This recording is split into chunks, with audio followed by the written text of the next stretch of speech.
chapel fell silent as Ruth Ross stood at the altar, her white dress straining against her generous frame, while whispers cut through the sacred space like knives. The groom, Michael Jackson, shifted uncomfortably beside her, his eyes darting toward the congregation where his mother sat with pursed lips and barely concealed disgust.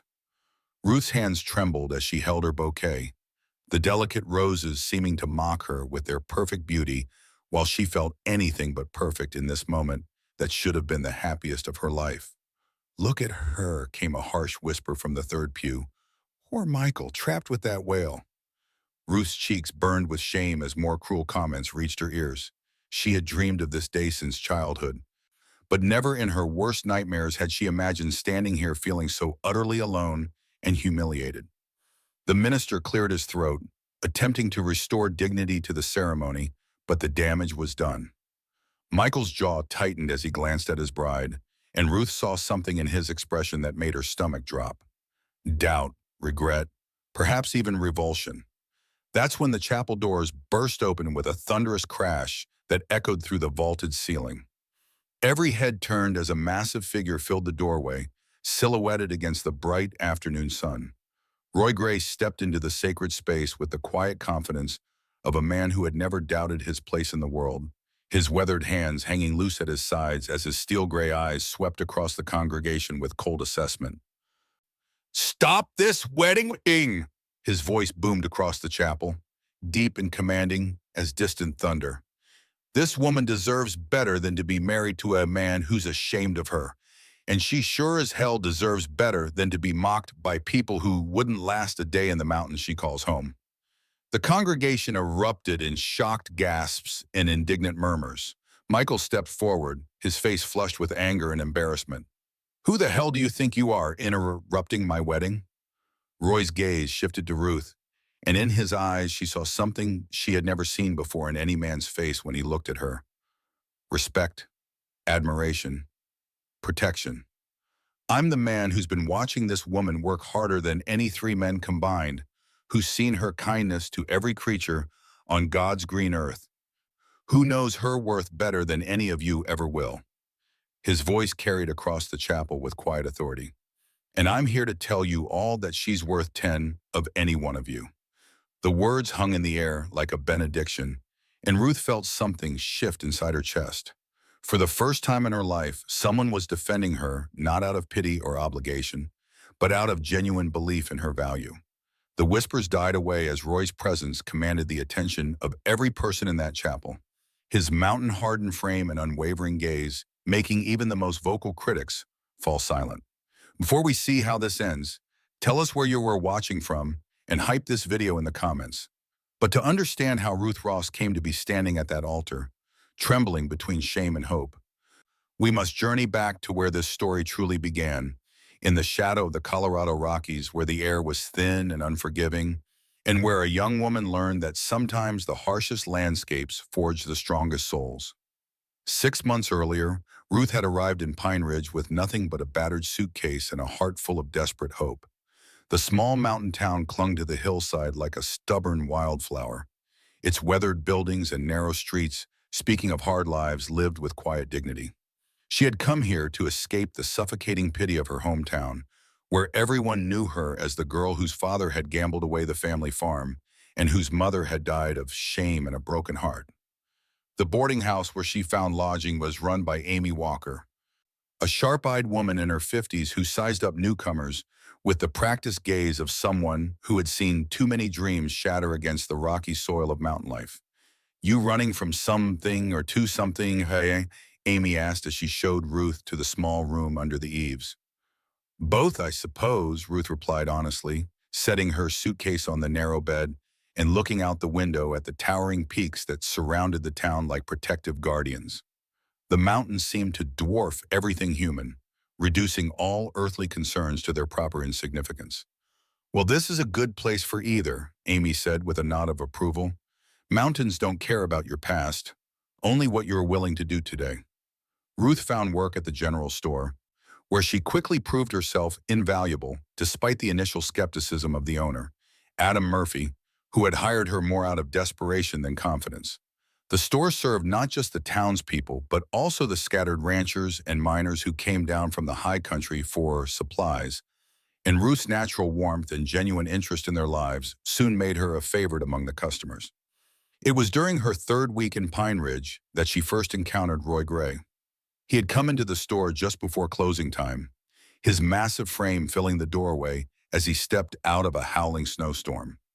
Ice crystals clung to his dark beard, and his heavy coat was white with snow, making him look like some elemental force of winter itself.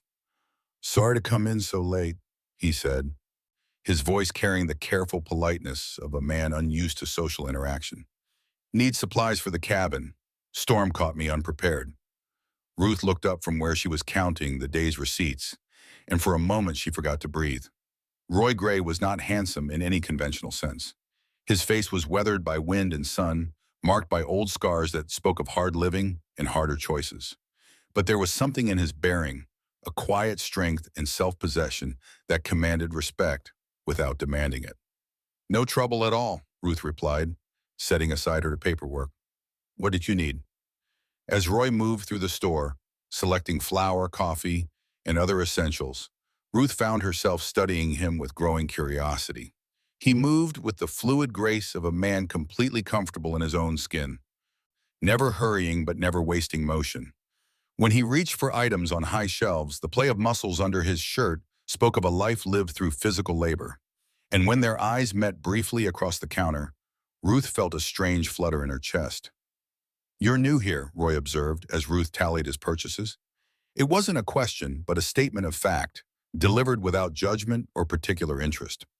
"3 weeks now," Ruth confirmed, wrapping his supplies in brown paper with practiced efficiency. "Still finding my feet."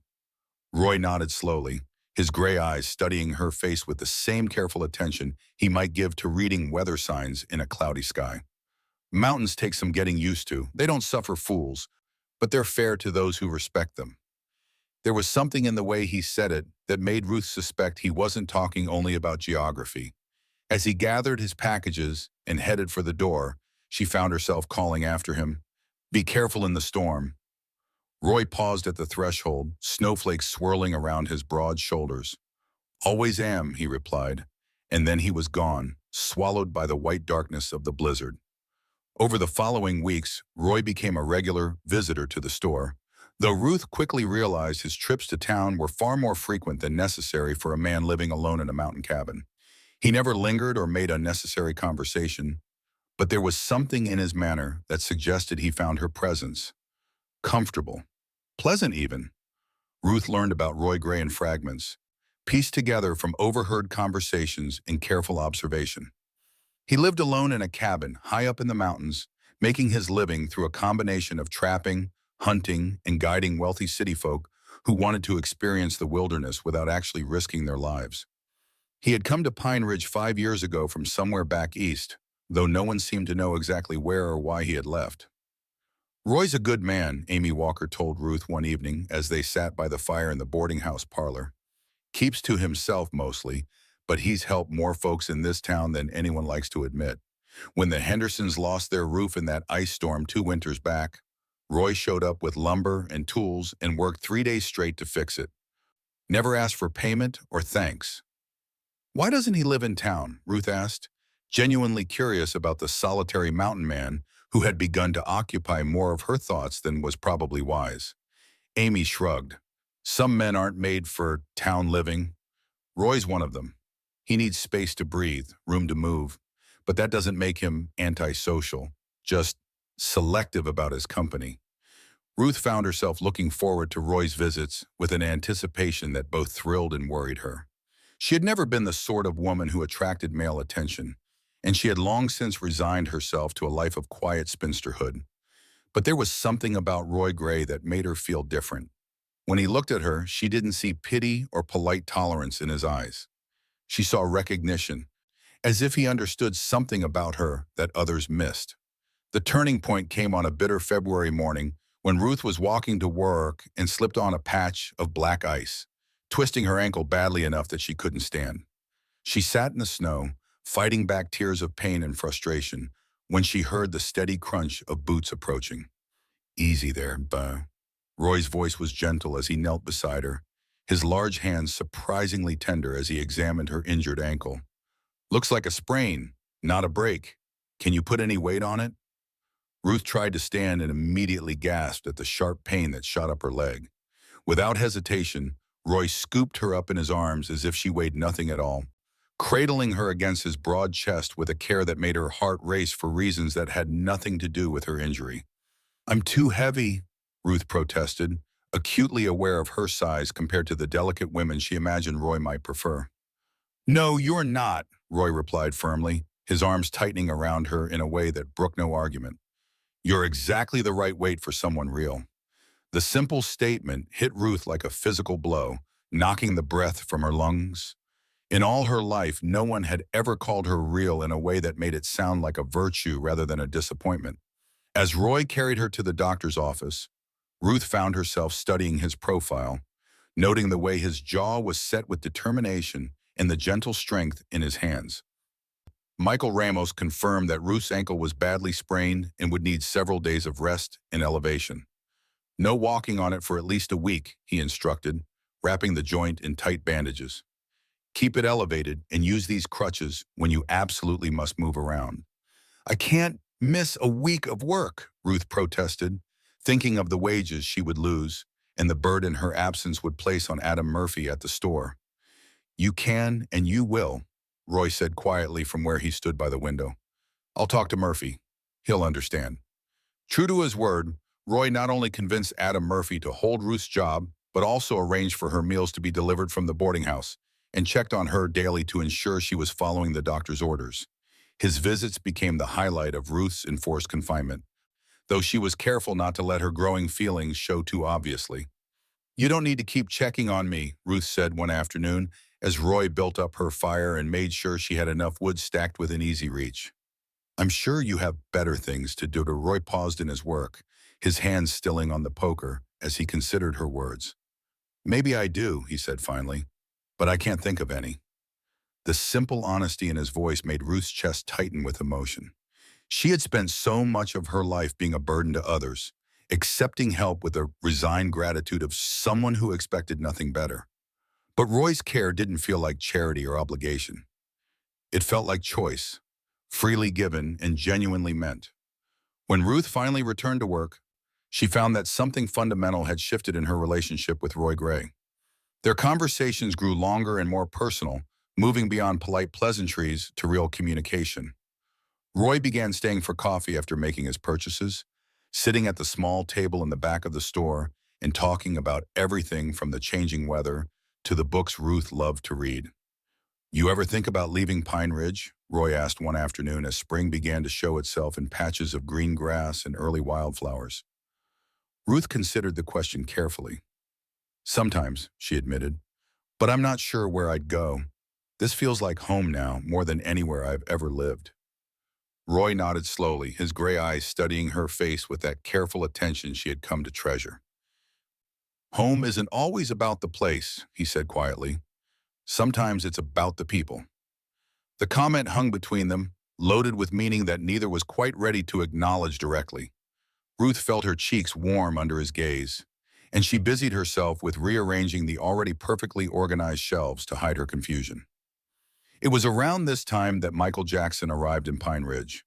He was a traveling salesman from Denver, well-dressed and smooth-talking, with the kind of easy charm that immediately made him popular among the townspeople. Unlike the rough mountain men and weathered ranchers who made up most of Pine Ridge's male population, Michael represented sophistication and worldly success. Ruth first noticed him when he came into the store looking for a place to stay while his wagon was being repaired. He was handsome in a conventional way, with carefully groomed hair and soft hands that had never known hard labor. But what struck Ruth most was the way he looked at her, with an interest that seemed genuine rather than polite. You must be Ruth, Michael said, extending his hand with a warm smile. I've heard nothing but good things about you from everyone in town. They say you're the heart of this place. Ruth felt herself blushing at the unexpected compliment. She was so unused to male attention that Michael's obvious interest left her flustered and flattered. Over the next few days, as his wagon repairs dragged on longer than expected, Michael made a point of visiting the store daily, always finding excuses to linger and chat. You know, Ruth, Michael said one afternoon as he leaned against the counter with practiced casualness, a woman like you is wasted in a place like this. You should be in the city, where people would appreciate your qualities. Ruth found herself both thrilled and troubled by his words. Part of her was grateful for any male attention, but another part whispered that there was something calculated about Michael's charm. Still, when he began openly courting her, bringing flowers and small gifts, she found it impossible to resist the heady feeling of being desired. Roy's reaction to Michael Jackson's courtship was subtle but unmistakable to anyone who knew how to read the signs. His visits to the store became less frequent, and when he did come in, he was polite but distant, conducting his business efficiently and leaving without the comfortable conversations that had become routine. Roy seems different lately, Ruth mentioned to Amy Walker one evening, trying to keep her voice casual despite the worry that gnawed at her. Amy gave her a knowing look over her knitting. Man's got eyes, doesn't he? Can see which way the wind's blowing. Ruth felt a pang of something that might have been regret, but she pushed it aside. Roy had never made his intentions clear, while Michael was openly pursuing her with a determination that was both flattering and overwhelming. When Michael proposed after only 6 weeks of courtship, Ruth found herself saying yes, despite the small voice in her head that urged caution. The engagement was announced in the local paper, and the whole town seemed caught up in the romance of it all. Ruth threw herself into wedding preparations with desperate enthusiasm. As if the busy work could quiet her growing doubts, Michael proved to be full of ideas about their future together, painting pictures of life in Denver where Ruth would be a proper lady with servants and social standing. You'll love the city, Michael assured her as they discussed their plans. There are theaters and restaurants, proper shops where a woman can buy beautiful clothes. You won't have to work in that dusty store anymore. Ruth nodded and smiled, but something in his words made her uncomfortable. There was an implication that her current life was somehow lacking, that she needed to be rescued from her circumstances rather than simply loved within them. When she tried to express her fondness for Pine Ridge and the life she had built there, Michael dismissed her concerns with patronizing kindness. You'll understand once you see what real civilization has to offer, he said, patting her hand as if she were a child who didn't know her own mind. As the wedding date approached, Ruth found herself increasingly anxious. She told herself it was normal pre-wedding nerves, but deep down she knew it was something more. The few times she encountered Roy during this period, she felt a sharp pang of loss that she couldn't explain. He was always polite, even kind, but there was a distance in his manner that hurt more than she wanted to admit. 2 weeks before the wedding, Ruth was working late at the store when Roy came in for supplies. The familiar routine of gathering his purchases and tallying the cost felt strange now, loaded with unspoken words and missed opportunities. Heard congratulations are in order, Roy said quietly, as Ruth wrapped his items in brown paper. Thank you, Ruth replied, not trusting herself to meet his eyes. Roy was silent for a long moment, and Ruth could feel him studying her face with that careful attention she had come to treasure. You happy? He asked finally, the question so simple and direct that it cut through all her careful pretenses. Ruth's hands stilled on the package, and for a moment she considered telling him the truth, that she was terrified, that she felt like she was losing herself in Michael's vision of who she should become, that sometimes late at night she lay awake thinking about quiet conversations by the fire and strong hands that had held her with such gentle care. Instead, she forced a bright smile and nodded. Of course, Michael's a good man. He'll give me a good life. Roy's gray eyes searched her face for a moment longer, and Ruth had the uncomfortable feeling that he could see right through her careful facade. I hope you'll be very happy, he said finally, and there was something in his voice that made her chest tight with unshed tears. After Roy left, Ruth stood alone in the store feeling more isolated than she had since her first night in Pine Ridge. She tried to tell herself that she was making the right choice, that Michael represented security and social acceptance in a way that Roy never could. But as she locked up the store and walked back to the boarding house through the cool mountain evening, she couldn't shake the feeling that she was walking away from something precious and irreplaceable. The morning of the wedding dawned clear and bright, with the kind of crystalline mountain air that made everything seem sharp and vivid. Ruth stood before the mirror in her small room, adjusting the white dress that Amy Walker had helped her alter to fit her generous curves. The gown was beautiful, but Ruth couldn't shake the feeling that she was putting on a costume for a role she wasn't sure she knew how to play. "You look lovely, dear," Amy said from the doorway, her voice carefully neutral in a way that spoke volumes about her own doubts regarding this marriage. Ruth smoothed the fabric over her hips, acutely aware of every imperfection that the dress couldn't hide. "Do you think I'm making the right choice?" she asked quietly, voicing the question that had been haunting her for weeks. Amy was quiet for a long moment, and when she finally spoke, her words were chosen with care. "I think you're making the choice you feel you need to make. Whether it's right, well, that's something only you can decide." The wedding was to be held at the small chapel on the hill overlooking Pine Ridge, with a reception afterward at the hotel. As Ruth made her way through town in the borrowed carriage, she noticed that the streets seemed unusually quiet. She told herself it was simply because everyone was already at the chapel, but something about the stillness felt ominous. The chapel was indeed full when Ruth arrived, but as she stood at the back of the church preparing to walk down the aisle, she became aware of an undercurrent of tension that had nothing to do with normal wedding excitement. Whispered conversations died abruptly when people noticed her presence, and she caught glimpses of expressions that ranged from pity to barely concealed disdain. Michael's mother, Janet Jackson, sat in the front pew wearing black as if she were attending a funeral rather than her son's wedding.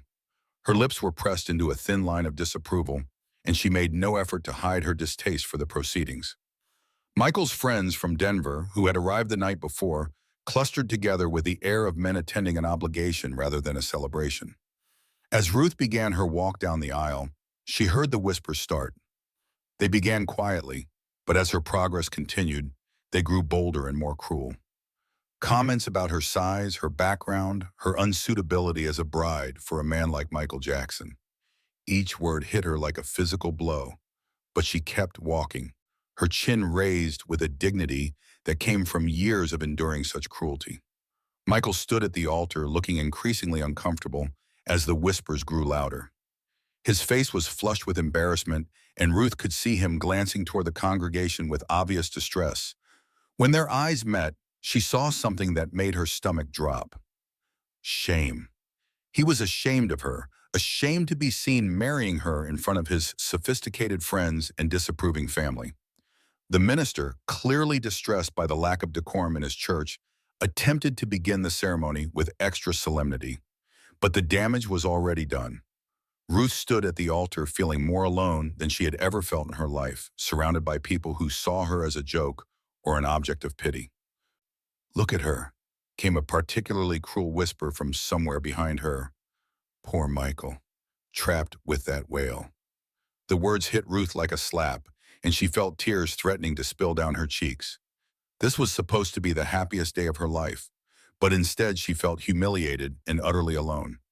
Michael's jaw tightened as he heard the comment, but instead of defending her, he simply looked more uncomfortable. That's when the chapel doors burst open with a thunderous crash that silenced every whisper and turned every head. Roy Gray stood in the doorway like an avenging angel, his massive frame silhouetted against the bright afternoon sun. His weathered face was set in lines of cold fury, and his steel gray eyes swept across the congregation with the kind of quiet menace that made even the boldest whispers die away. "Stop this wedding!" his voice boomed across the chapel, deep and commanding as distant thunder. The words carried such authority that even the minister paused in his recitation, looking uncertainly between Roy and the wedding party.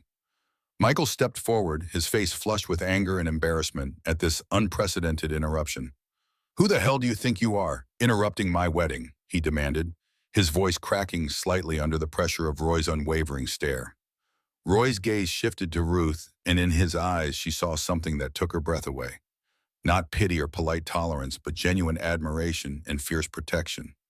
"I'm the man who's been watching this woman work harder than any three men combined," Roy said, his voice carrying clearly to every corner of the chapel. "Who's seen her kindness to every creature in God's green earth, who knows her worth better than any of you ever will." The congregation sat in stunned silence as Roy continued. his words cutting through their prejudices and cruel assumptions like a blade through silk. "And I'm here to tell you all that she's worth 10 of any one of you." Ruth felt something shift inside her chest, a warmth that had nothing to do with embarrassment and everything to do with being truly seen and valued for who she was. For the first time in her life, someone was defending her not out of pity or obligation, but out of genuine belief in her worth. Michael sputtered with indignation, but his protest sounded weak and hollow compared to Roy's quiet conviction. "This is outrageous. You have no right to interfere in my personal affairs." Roy's smile was cold as winter wind. "Your personal affairs became public business the moment you decided to marry a woman you're ashamed of in front of people who mock her." His gaze swept across the congregation, and several people shifted uncomfortably under his scrutiny. A real man would have shut down those whispers before they started. A real man would be proud to stand beside a woman like Ruth Ross. Janet Jackson rose from her seat, her face twisted with outrage. "How dare you speak to my son that way? Who are you to judge his choices?" "I'm someone who recognizes quality when I see it," Roy replied evenly. "Your son is about to marry the finest woman in this territory, and instead of celebrating that fact, he's letting her be humiliated by people who aren't fit to polish her boots." Ruth stood frozen at the altar, her mind reeling from the unexpected turn of events. Part of her was mortified by the scene Roy was creating, but a larger part was thrilled by his fierce defense of her worth. No one had ever fought for her before, and the feeling was both overwhelming and intoxicating. Michael's face had gone from red to white as Roy's words sank in. Around the chapel, the congregation buzzed with shocked whispers and uncomfortable shifting.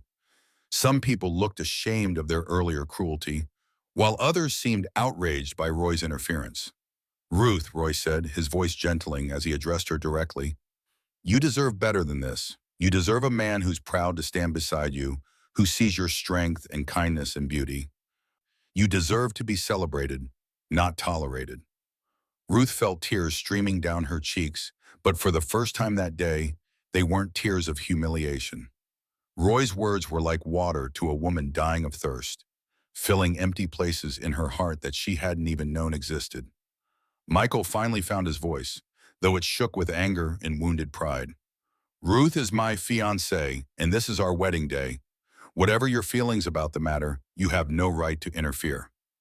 Roy's gaze never left Ruth's face as he responded, "That's true. I have no rights here except what she gives me." He paused, and the chapel fell so silent that the sound of wind through the mountain pines outside seemed loud as thunder. "But I'm hoping she'll give me the right to love her the way she deserves to be loved. Proudly. Completely. Without reservation or shame." The words hung in the air like a declaration of war, and Ruth felt her world tilt on its axis. Roy Gray, the strong, solitary mountain man who had shown her more genuine care and respect in 6 months than anyone else had in her entire life, was offering her his heart in front of God and the entire town. "Ruth," Michael said urgently, reaching for her hand, "don't listen to him. He's just a mountain hermit with nothing to offer you. I can give you a real life, a proper home, social standing." But Ruth was no longer listening to Michael's promises of what he could give her. Instead, she was remembering Roy's actions, the way he had cared for her when she was injured, the respect in his eyes when he looked at her, the quiet strength that had made her feel safe and valued. "What are you offering me?" Ruth asked Roy quietly, her voice barely audible but carrying clearly in the hushed chapel.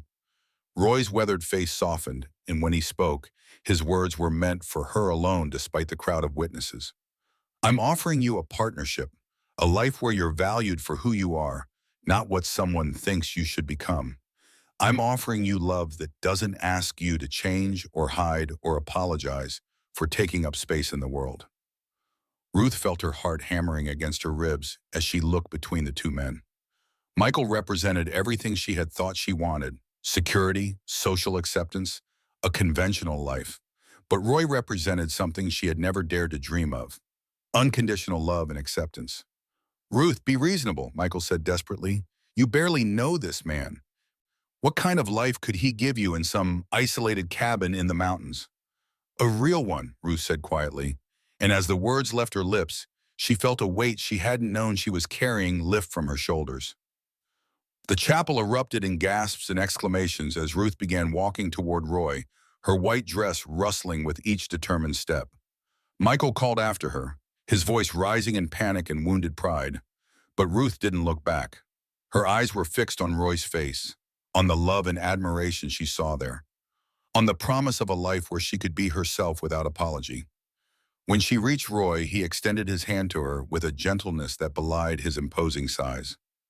"Are you sure?" he asked quietly, giving her one last chance to change her mind. Ruth placed her hand in his, marveling at how perfectly it fit, how right it felt. "I've never been more sure of anything in my life," she replied, and meant every word. Roy's smile was like sunrise over the mountains, transforming his weathered features and making him almost beautiful. Without another word, he swept Ruth up in his arms and carried her toward the chapel door, past the stunned congregation and the sputtering protests of Michael and his family. As they reached the threshold, Roy paused and turned back to address the assembled crowd. "In case anyone's wondering," he said, his voice carrying easily across the chapel, "this woman just made me the luckiest man alive. And if any of you ever speak ill of her again, you'll answer to me."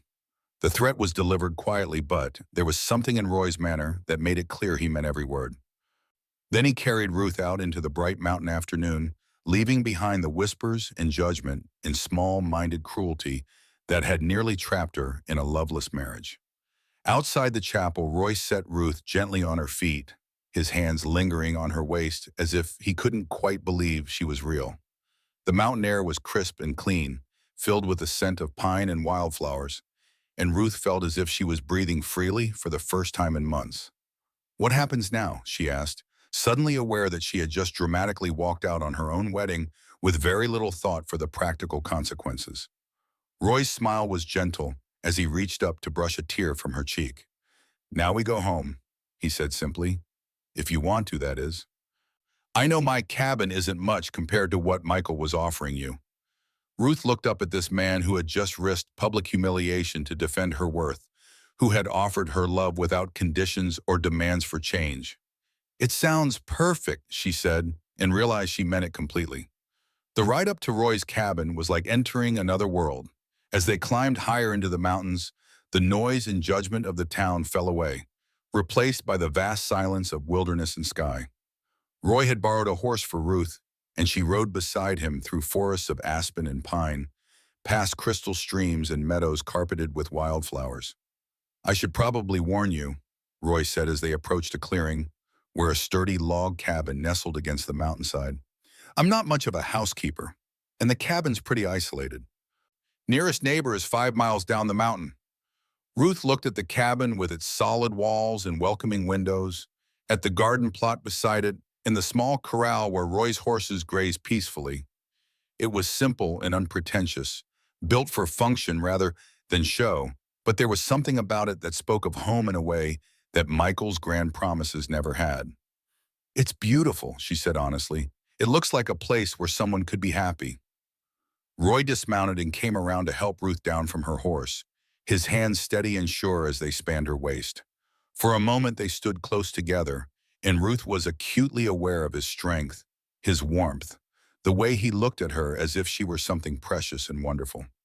"Ruth," Roy said quietly, his voice rough with emotion, "I need you to know that I don't expect anything from you. You can stay here as long as you want, and I'll sleep in the barn or build another room. I just couldn't stand to see you marry a man who didn't appreciate what he was getting." Ruth felt her heart swell with love for this gentle giant who was offering her sanctuary without strings attached. "Roy," she said, reaching up to touch his weathered cheek, "I didn't walk away from that altar to live like a nun in your cabin. I walked away because I realized I was about to marry the wrong man." Roy's eyes widened slightly, hope and uncertainty warring in his expression. "Ruth, I'm not an educated man like Michael. I can't offer you fancy clothes or city society. All I have is this cabin, my hands to work with, and a heart that's been yours since the day I carried you through the snow." Ruth felt tears pricking her eyes again, but they were tears of joy rather than sorrow. "Roy Gray," she said firmly, You're offering me everything I've ever wanted. A home where I'm valued, a man who sees my worth, a life where I can be myself without apology. How could I want anything more? Roy's answer was to kiss her, gently at first and then with growing passion, as Ruth responded with equal fervor. It was nothing like the polite, restrained kisses Michael had given her during their courtship. This kiss was full of promise and desire and deep, abiding love. When they finally broke apart, both breathing hard, Roy rested his forehead against hers. "I love you, Ruth Ross," he said simply. "I love your strength and your kindness and your beautiful heart. I love the way you make me feel like a better man just by being near you." "I love you too," Ruth whispered, the words feeling like a prayer of thanksgiving. "I think I've loved you since that first night you carried me to the doctor's office." They spent the rest of the afternoon exploring Roy's property, with him showing her the garden where he grew vegetables, the smokehouse where he preserved meat, the workshop where he crafted furniture and tools. Ruth was amazed by his self-sufficiency, by the way he had created a complete life in this mountain sanctuary. "You really don't need anyone," she observed as they sat on the cabin's front porch, watching the sun set over the peaks. Roy was quiet for a moment, his arm tightening around her shoulders. "I didn't think I did," he said finally. "But that was before I knew what it felt like to have someone to share it all with.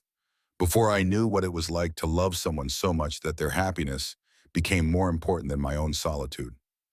As night fell over the mountains, Roy built a fire in the cabin's stone hearth while Ruth explored her new home. The interior was larger than it had appeared from outside, with a main room that served as kitchen and living area, a bedroom, and a small loft that Roy used for storage. The furniture was all handmade, solid, and beautiful in its simplicity. "You made all of this?" Ruth asked, running her hands over a dining table whose surface was smooth as silk. Roy nodded, looking almost embarrassed by her admiration. "Had to have something to do with my hands during the long winter evenings." Ruth could see Roy's personality reflected in every piece. The care he took with details, the way function and beauty were seamlessly combined, the quiet pride of a craftsman who worked for love rather than profit. It was so different from the mass-produced furniture Michael had shown her in Denver catalogs, cold and impersonal despite its greater cost. "I'll need to go back to town tomorrow," Ruth said as they shared a simple supper of bread, cheese, and preserved meat, "to get my things from the boarding house and to face whatever aftermath there is from today." Roy's jaw tightened slightly. "I'll come with you." "You don't need to do that. I can handle whatever people want to say about my choices." "I'm sure you can," Roy replied calmly, "but you don't have to handle it alone anymore." The simple statement brought tears to Ruth's eyes yet again. She had been handling things alone for so long that the idea of having a partner, someone who would stand beside her through whatever came, felt almost too good to believe. That night, Roy insisted that Ruth take his bed while he made up a pallet by the fire. "I meant what I said about not expecting anything," he told her firmly when she protested. "We'll take this at whatever pace feels right to you." Ruth lay awake for a long time that night, listening to the sounds of the mountain wilderness and thinking about the dramatic turn her life had taken. Just that morning, she had been preparing to marry a man who was ashamed of her, and now she was in the cabin of a man who loved her exactly as she was. The contrast was so stark it made her dizzy. When she finally slept, her dreams were full of strong arms and gentle hands, of a voice that spoke her name like a prayer, of a love that asked for nothing but gave everything. She woke to the smell of coffee and bacon and emerged from the bedroom to find Roy preparing breakfast with the efficient movements of a man long accustomed to caring for himself. He looked up when she appeared, and his smile was like sunshine breaking through clouds. "Morning," he said softly. "Sleep well?" "Better than I have in months," Ruth replied honestly. "Roy, about last night, about taking things slowly." Roy's hands stilled on the coffee pot, and Ruth could see tension creep into his shoulders. "If you've changed your mind about any of this, I understand. Yesterday was a big day, lots of emotions. If you want to go back to town, or if you want me to take you somewhere else." Ruth crossed the room and placed her hands on his chest, feeling his heart beating strongly beneath her palms. "I haven't changed my mind about anything," she said firmly. "But I have realized something important." Roy's gray eyes searched her face intently. What's that? I've spent my whole life waiting for permission to want things, to take up space, to believe I deserved happiness. I don't want to wait anymore. Ruth took a deep breath, gathering her courage. I love you, Roy Gray, and I want to be your wife in every sense of the word. I don't want to take things slowly. I want to grab onto this happiness with both hands and never let go. Roy's smile was brilliant as he swept her into his arms, spinning her around the cabin's main room while she laughed with pure joy. When he set her down, his hands framed her face with infinite tenderness. Ruth Ross, he said solemnly, will you marry me? Not because you're running from something, but because you're running toward the life we could build together? Yes, Ruth said without hesitation. Yes, absolutely yes. Their kiss was interrupted by the sound of horses approaching the cabin. Roy's expression grew alert as he moved to the window, his hand automatically reaching for the rifle that hung above the door. It's Michael, Roy said grimly, and he's not alone. Through the window, Ruth could see Michael Jackson approaching with two other men she didn't recognize. Their faces were set in hard lines, and there was something in their manner that suggested this wasn't a social call. Roy's entire demeanor changed, becoming watchful and dangerous in a way that reminded Ruth that he was a man who had survived alone in the wilderness for years. Stay inside, Roy instructed quietly, checking to make sure his rifle was loaded. No, Ruth said firmly. I'm not hiding from Michael Jackson or anyone else. This is my choice, and I'll face whatever consequences come from it. Roy looked like he wanted to argue, but something in Ruth's expression must have convinced him that she meant business. All right, he said finally, but stay behind me. They stepped out onto the porch together as Michael and his companions rode into the clearing. Up close, Ruth could see that Michael's face was flushed with anger and what might have been embarrassment. The two men with him had the hard look of hired muscle, and Ruth felt a chill of apprehension. Ruth, Michael called out, not bothering to dismount. I've come to take you home. Yesterday was obviously some kind of temporary madness, but it's not too late to fix this. I am home, Ruth replied calmly, moving closer to Roy's side. And there's nothing to fix. I made my choice with a clear head and an open heart. Michael's face darkened further. You can't possibly prefer this mountain hermit to everything I was offering you. Think about what you're throwing away, Ruth. A real home, social position, security. I am thinking about it, Ruth said, and I'm grateful to be throwing it away in favor of something real. One of Michael's companions, a thin man with cold eyes, leaned forward in his saddle. Maybe the lady needs some time to reconsider her hasty decision, away from outside influences. The threat was barely veiled, and Roy stepped forward slightly, his presence suddenly seeming to fill the entire clearing. I'd be very careful about my next words if I were you, he said quietly, but there was something in his voice that made all three men shift uncomfortably. Michael tried to regain control of the situation. Ruth, be reasonable. What kind of life can this man give you? You'll be isolated up here, cut off from civilization, living like a savage. I'll be living like myself, Ruth replied. For the first time in my life, I'll be with someone who loves me exactly as I am. Love, Michael scoffed. What does a man like that know about love? He's probably never even been with a proper woman. Ruth felt Roy tense beside her, and she could see the effort it took for him to remain calm. Michael, she said firmly, you need to leave, now, before you say something you'll regret. I'm not leaving without you, Michael declared. I've invested too much in this relationship to let it end because of some temporary infatuation. The words hit Ruth like a slap, revealing more about Michael's true feelings than anything else he could have said. She had been an investment to him, not a beloved partner. The realization was both painful and liberating. There's the truth, Roy said softly. She was never a person to you, was she? Just an investment. A business transaction. Michael's face flushed red with anger and embarrassment. At least I was offering her a respectable life. What are you offering except isolation and poverty? I'm offering her love, Roy replied simply. The kind that doesn't come with conditions or expectations of return. The kind that celebrates who she is instead of trying to change her into someone else. The thin man with cold eyes spoke up again. Enough talk. We came here to collect what belongs to Mr. Jackson, and that's what we're going to do." In one fluid motion, Roy raised his rifle, the barrel pointed directly at the man's chest. "Nobody belongs to anybody else," he said, his voice deadly calm. "And the first man who tries to take Ruth anywhere she doesn't want to go is going to find out just how good a shot I am." The clearing fell silent except for the sound of wind through the pines and the nervous shifting of horses.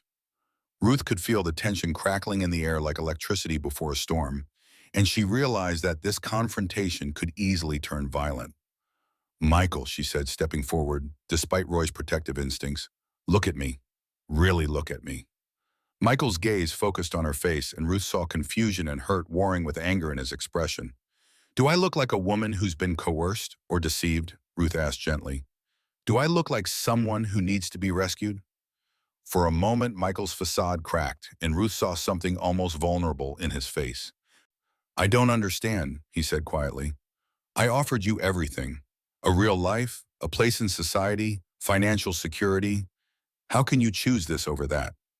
Ruth felt a surge of pity for Michael, realizing that in his own way, he genuinely couldn't understand her choice. His world was one where value was measured in material terms, where love was a luxury that came after more practical considerations were settled.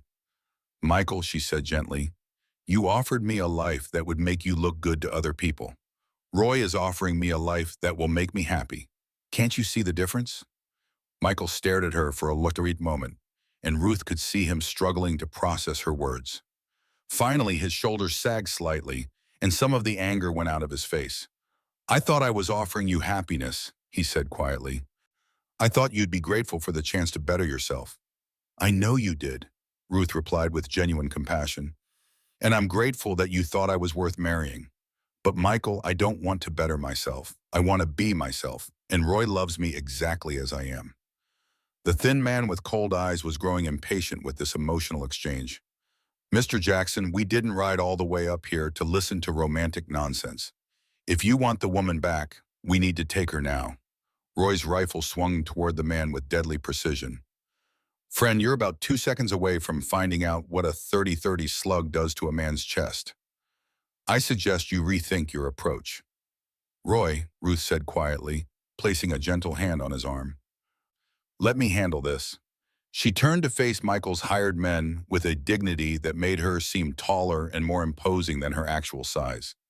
"I don't know who you men are or what Michael promised to pay you, but I'm going to make this very simple. I am not going anywhere with you. I am not Michael's property to be collected.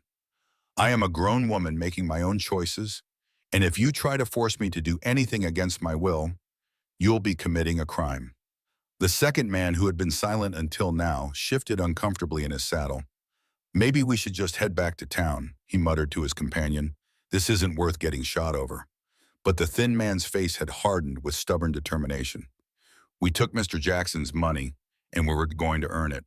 One way or another, that woman is coming back to town with us." He started to dismount, his hand moving toward the gun at his hip, but he never completed the motion. Roy's rifle cracked once, and the man's hat flew off his head, a neat hole punched through the crown. The horses reared and danced nervously at the sudden sound, and the man froze with his hand halfway to his weapon. "Next shot won't be a warning," Roy said conversationally, working the bolt to chamber another round. "And at this range, I don't miss what I'm aiming at." The man's face had gone pale, and he slowly raised his hands away from his gun. "You're crazy," he said shakily. "You can't just shoot people over a woman." "I can and I will," Roy replied calmly, "but not over a woman, over my wife. There's a difference." Michael looked between Ruth and Roy, and Ruth could see the exact moment when he finally accepted that he had lost. His shoulders slumped, and the fight went out of him completely. "Ruth," he said quietly, "if this is really what you want, then I wish you happiness. But I think you're making a terrible mistake."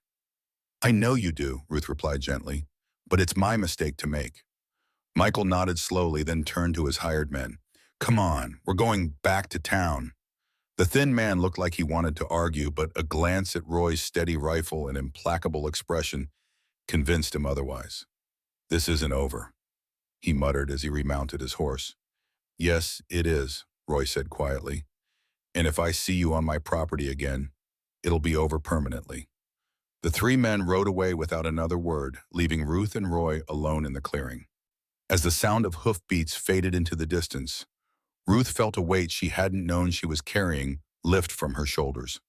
Are you all right? Roy asked, setting his rifle aside and pulling Ruth into his arms. Ruth melted against his chest, feeling safe and protected in a way she had never experienced before. I'm perfect, she said honestly. For the first time in my life, I'm exactly where I belong. Roy's arms tightened around her, and Ruth could feel some of the tension leaving his body as well.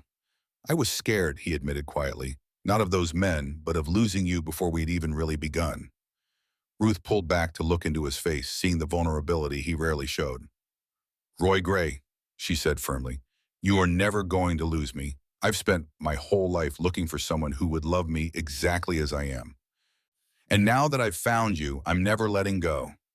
Their kiss was interrupted by the sound of more horses approaching, and both Roy and Ruth tensed, wondering if Michael had returned with reinforcements. But as the riders came into view, Ruth recognized Amy Walker from the boarding house, accompanied by Dr. Michael Ramos and several other townspeople. Ruth, Amy called out as she dismounted, are you all right, dear? When word got around town about what happened yesterday, we were worried sick. Ruth felt a warm glow of affection for these people who had cared enough to check on her welfare. I'm fine, Amy. Better than fine, actually. De Ramos approached with his medical bag, looking concerned. We heard there might have been some trouble up here. Michael Jackson was making all sorts of wild claims about kidnapping and coercion. The only coercion was what Michael tried to do, Ruth said firmly. Roy didn't kidnap me. He rescued me from making the biggest mistake of my life. Amy Walker looked between Ruth and Roy with shrewd eyes, taking in their obvious happiness and the way they stood close together. Well, she said finally, I can see that you're exactly where you want to be. But Ruth, dear, you left all your things at the boarding house. I brought them up for you, but whoa. Ruth felt tears prick her eyes at this kindness from people who had become her chosen family. Thank you, she said, her voice thick with emotion. All of you. It means more than you know that you came to check on me. We also brought a preacher, Dr. Ramos said with a slight smile. Reverend Adam Murphy volunteered to come up and perform a proper ceremony if you two are interested. Ruth looked at Roy, seeing her own joy reflected in his face. What do you think? She asked. Ready to make this official? Roy's smile was brilliant as he swept her into his arms. I've been ready since the moment you walked out of that chapel yesterday. The wedding ceremony that took place in the clearing beside Roy's cabin was everything Ruth's first attempt had not been. There were no cruel whispers or disapproving glances, no sense of shame or compromise. Instead, there was joy and love and the blessing of people who genuinely cared about their happiness. Amy Walker had thought to bring wildflowers for a bouquet, and Dr. Chio Ramos served as witness while Reverend Adam Murphy performed the ceremony with genuine warmth and approval. As Ruth and Roy exchanged vows they had written themselves, speaking of love and partnership and mutual respect, Ruth felt as if her heart might burst with happiness. I promise to love you exactly as you are, Roy said, his voice steady despite the emotion in his eyes. To stand beside you through whatever comes, to be your partner in all things, and to never let you doubt your worth for a single moment. I promise to trust in your love and in my own value, Ruth replied, her voice strong and clear. To build a life with you based on honesty and respect, and to never again settle for less than I deserve. When Reverend Murphy pronounced them husband and wife, Roy's kiss was gentle and reverent, full of promise for the future they would build together. The small group of witnesses cheered and offered congratulations, and Amy Walker produced a bottle of champagne she had somehow managed to carry up the mountain. To Roy and Ruth Gray, Amy toasted, raising her glass. May your love be as enduring as these mountains and as beautiful as this wilderness you call home. As the sun set over the peaks and their friends prepared to return to town, Ruth and Roy stood together on their porch, watching the sky turn brilliant shades of orange and pink. Ruth had changed from her white wedding dress into a simple blue gown that Roy said made her eyes look like mountain lakes, and she felt more beautiful than she ever had in her life. Any regrets? Roy asked quietly. his arm around her waist as they watched the last of their guests disappear down the mountain trail. Ruth considered the question seriously, thinking about the life she had almost chosen, the security and social acceptance she had given up. Then she looked at her husband, this strong, gentle man who loved her without reservation, and at the cabin that was now their home, and she felt nothing but gratitude for the courage that had brought her to this moment. Only one, she said finally. Roy's arm tightened around her, and she could hear the concern in his voice. What's that? Ruth smiled up at him, her heart full of love and mischief. I regret that it took me so long to realize what I really wanted. Roy's relieved laughter echoed across the clearing as he swept her into his arms and carried her across the threshold of their home. Well, Mrs. Gray, he said as he set her gently on her feet in their cozy front room, we have the rest of our lives to make up for lost time. As Roy built up the fire and Ruth prepared their simple supper, she marveled at how right this felt, how perfectly she fit into this life they were creating together. Outside, the mountain wind sang through the pines, and inside, two hearts beat in harmony. Finally home. Later that night, as they lay together in their marriage bed with Ruth's head on Roy's chest and his strong arms wrapped around her, she thought about the journey that had brought her to this moment. From the shame and loneliness of her past to the love and acceptance of her present, it had been a path marked by pain and doubt, and finally, gloriously, by the courage to choose happiness over security. Roy, she whispered into the darkness, thank you for seeing me when no one else could. Thank you for letting me love you, he replied, his voice rumbling in his chest beneath her ear. For being brave enough to take a chance on an old mountain man who never thought he'd be lucky enough to find someone like you. Ruth smiled against his skin, feeling utterly content and completely loved.